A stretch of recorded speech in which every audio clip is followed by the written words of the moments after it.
ముఖ్యమంత్రి రేవంత్ రెడ్డి సారు ఈ నెల 4వ తారీఖు నాడు మళ్ళీ కేబినెట్ సమావేశం పెట్టబోతున్నాడట. మరి దాంట్లో కూడా ఏం మాట్లాడతాడు?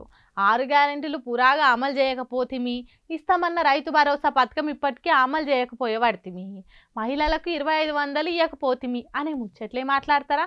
ఎట్లా అరుచుకుందాం పండి. ముఖ్యమంత్రి యనమల రేవంత్ రెడ్డి సార్ ముచ్చట ఎట్లున్నదంటే మీటింగులు పెట్టుకుంటా పొద్దుపోవుడే ఉన్నది. ఇప్పటికీ ఎన్ని మాటల మంత్రులతోనే సమావేశం అయినప్పుడల్లా ఈ పథకం ఇట్లా అమలు చేస్తాం, ఆ పథకం అట్లా అమలు చేస్తాం, మేము చెప్పుడు ఆలస్యమే లేదావు, అన్నదాతల ఖాతాల పైకం పడ్డట్టే, పంటకు పెట్టుబడి సాయం కింద మేమిచ్చిన పైకంతోని తూకం వేసుకొని లాగోడు ఖర్చులు మొత్తం ఎలా తీసుకోవచ్చని ఏడాది సంది చెప్పుడే ఉన్నది.